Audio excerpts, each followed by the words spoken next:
Hey guys, what's up? Welcome back to the Gaming Stealth. Here is why GTA 6 might be the biggest controversial game in history. Number 10, bringing back the jetpack. Let's be honest, there's arguably nothing cooler that has ever happened in the Grand Theft Auto series than the inclusion of the jetpack in 2004 Grand Theft Auto San Andreas. Stolen from Area 51 of all places in a late game mission, this vehicle gave players the ability to fly while on foot, which made it not only the most useful vehicle in the game, it was also the most fun and gave the player a view of San Andreas that they had never seen before. While the jetpack was out of the GTA 5 through a third-party mod, fans of the series would be smitten if Rockstar were to officially bring back this absolute classic in GTA 6. Number 9, return to the old health system. In Grand Theft Auto 5, it was simply too easy to be killed. We get that it's realistic to die after only a few gunshots, but this is a video game. We don't really want realism to get in the way of the fun.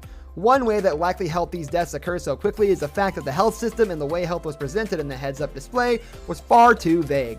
Health was distinguished by a bar without any real indication as to what the bar actually meant. We would love to see Grand Theft Auto series return to a health system determined by numbers, like the one that appeared in Vice City. Returning to a health system that counts down a player's health from 100 to 0 would help the player know exactly how much health they have left and not just an unclear idea. Number 8, dynamic destructive environments. While this might not be an obvious inclusion for all fans, destructible environments would go a long way in adding to the immersion that Grand Theft Auto likes to go for with its open world gameplay. The game doesn't have to include massive destructive environments such as being able to destroy buildings or bridges, but some destructible elements would go a long way in making the game better. For example, have you ever been driving in a GTA game, pulled off an amazing drift, only to have to run into a hedge made of steel? Number 7, better hand-to-hand combat. If you're anything like us, sometimes you enjoy the hand-to-hand fisticuffs in GTA more than the actual gunfights. So for the fighters out there, Grand Theft Auto 5 was kind of a disappointment in that department. There weren't many options at all for fighting, and the options that were there got extremely boring after a little while. We would like to add a larger variety of attacks and perhaps even add an option to carry or tackle a player down. Number 6, revamp missions. Let's face it, missions in GTA have been fairly dull and predictable for some time now, and we think it's about time for some new and exciting innovations. For far too long, most GTA missions have followed the formula of drive all the way over there, kill that guy, drive back, and we have had just about enough of it.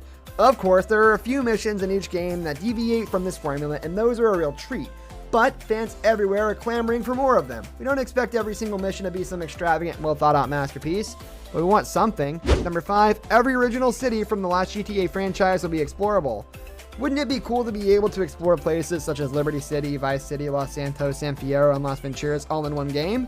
Fans might get to. One of the biggest rumors regarding GTA 6 is that instead of just one city to explore, players look to traverse the entirety of the world that Rockstar has created over the years. Whether or not this will be explorable by just one main character or if there will be multiple characters set in each city is still unclear. Number 4, the return of older GTA cast members. In GTA 5, players would sometimes receive random phone calls and texts from a wide range of NPCs that would have missions and small tasks for the player to start. But if you were to look at the caller ID on the player's phone and read names such as Salvatore Leone, Sonny Forelli, and out there characters such as The Truth offering up missions, it would bring a great sense of nostalgia to the game that longtime fans would definitely get a kick out of. Number 3, an even more expansive GTA Online experience. There's definitely benefits to not only the players of the game who have to get GTA experience online through multiplayer, but also to Rockstar, who has made over $500 million through microtransactions in the GTA store. Fans have seen constant online updates and DLC being released to keep the online experience fresh and exciting, making fans believe that such things will come on a much bigger scale in GTA 6. Number 2, it will only release on next-gen consoles. Remember the PS3 and Xbox 360? While that may seem like a lost technology now, fans forget that GTA 5 was originally released on those consoles. It wasn't until later that Rockstar Games decided to re-release the game for the next-gen consoles, with new content and gameplay that wowed players. The PS4 and Xbox One are slowly but surely on their way to being the next consoles to be phased out. Number 1, female lead character. Here's something the GTA franchise has never done before. Feature a female protagonist as the main playable character. Rumor has it that this would be the case with the 6th installment of the franchise. If so, this would definitely make for a different dynamic to GTA. However, like its predecessor, GTA 6 may only be a multi-character game that doesn't just have one protagonist. So 1 or 2 might be female. Can you imagine a Trevor-like female running around causing mayhem? That would be a sight to see. This brings us to the end of our video. I hope you enjoyed it. Hit like if you did, and don't forget to subscribe to our channel so you don't miss out on any of our videos in the future. Also watch the 2 videos that are on your screen because I'm sure you'll love them. With that, I'll see you in the next video. Goodbye.